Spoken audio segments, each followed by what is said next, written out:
Halo, assalamualaikum warahmatullahi wabarakatuh. Kami dari kelompok 7 akan mempresentasikan tentang pemerolehan bahasa kedua matkul psikolinguistik. Anggota kelompok kami ada Aryadi Paulasmana, Azka Laskia, saya sendiri, dan Baruno Anggada Prabu.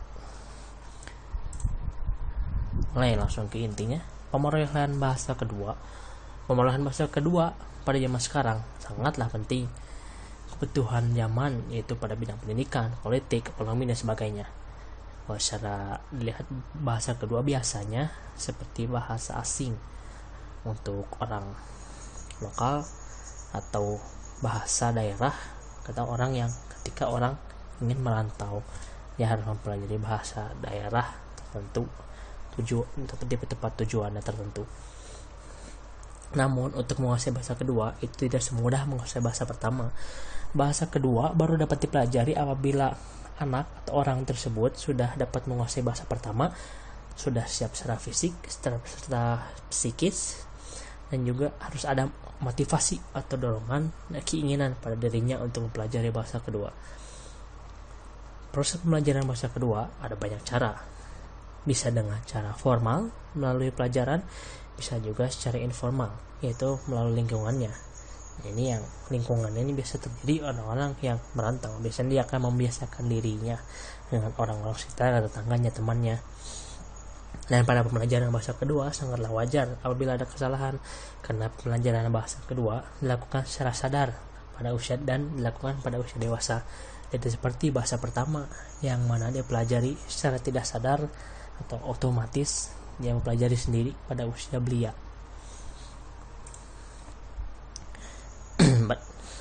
Berkenaan dengan bahasa kedua, Stephen Krashen mengajukan beberapa hipotesis, yaitu hipotesis monitor, teknik pembelajaran dengan cara dipantau. Namun teknik ini ditentang oleh Barry McLaughlin karena terlalu rumit, tidak berguna, dan juga teknik pantau tidak berlaku dalam kondisi normal penggunaan. Memang kalau lagi belajar bahasa kedua hampir tidak mungkin kita dipantau oleh pengajar. Hipotesis input, karena si pelajar yang ingin mempelajari bahasa kedua dianggap sudah mampu untuk berkembang, maka akan diberi tuntutan berupa syarat dan beberapa masukan. Yang paling simple, input. Yang 3, hipotesis filter afektif, ditemukan oleh Dulay dan Bird pada tahun 1977, merupakan peran afektif terhadap pemerolehan bahasa. Yang 4, ada hipotesis analisis konstruktif, salah satu hipotesis yang banyak ditentang dan dianggap tidak efektif karena menyulitkan si pelajar. Ini sebenarnya tidak ada beritahu seperti apa hipotesisnya, cuman dianggap ditentang, berarti tidak akan digunakan. Interlanguage, tahap perkembangan antar bahasa, teknik yang mengacu pada bahasa yang berada di posisi di antara bahasa pertama dan bahasa kedua, juga kerap digunakan untuk menganalisis error atau kesalahan pada pelajar. Yang terakhir ada hipotesis piginasi. Piginasi ialah sebuah bahasa campuran daripada dua bahasa dan biasa digunakan dalam kehidupan sehari-hari.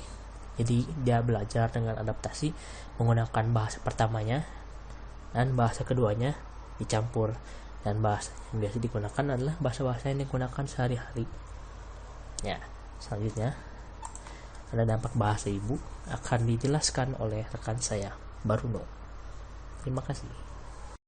Dampak bahasa ibu atau bahasa pertama dalam pemerolehan bahasa kedua. Bahasa pertama dapat mempengaruhi proses pemerolehan bahasa kedua ketika penggunaan dalam bahasa kedua tersebut dilakukan secara rutin layaknya penggunaan bahasa kedua. Terlebih dari itu, penggunaan bahasa secara rutin, walau tidak terlalu dimengerti akan aturan bahasa yang ada, dapat membuat seseorang lebih percaya diri dalam berbahasa sambil membenarkan kesalahan sebelumnya untuk mencapai kesempurnaan bahasa. Peran lingkungan dalam pemerolehan bahasa kedua. Pengaruh terbesar lainnya adalah pengaruh lingkungan, terjadi pada saat melihat atau mendengar orang lain berkomunikasi dengan bahasa yang dipakainya, dengan tujuan apapun, maupun itu sebagai kebutuhan pribadi ataupun membanggakan diri. Lingkungan akan bermain peran dalam membantu perolehan bahasa kedua. Lingkungan yang dimaksud adalah masyarakat seperti tetangga sampai ke saudara ataupun pengasuh. Semua ini mempengaruhi 4 faktor dalam perolehan bahasa kedua, yaitu 1. Sifat alami bahasa sasaran, 2. Cara pembelajaran dalam berkomunikasi, 3. Adanya acuan yang konkret, dan 4. Model bahasa sasaran. Mempelajari bahasa dengan metode ini lebih baik dibanding metode lingkungan formal seperti sekolah, karena salah benarnya penggunaan kata dan kalimat berdasarkan linguistik. Hal yang terpenting adalah sisi komprehensif dari kata dan kalimat yang diucapkan. Jika dapat dimengerti orang, bertanda sukses. Jika tidak dimengerti, bertanda harus coba lagi. Peran pengajaran formal pada kesuksesan pemerolehan bahasa kedua. Meskipun pengajaran tidak memiliki pengaruh yang nyata pada rangkaian perkembangan pembelajaran bahasa kedua, namun ini memiliki pandangan relatif di mana penilaian suatu kesuksesan mengenai pemerolehan bahasa kedua adalah hal yang sangat penting. Acquisition.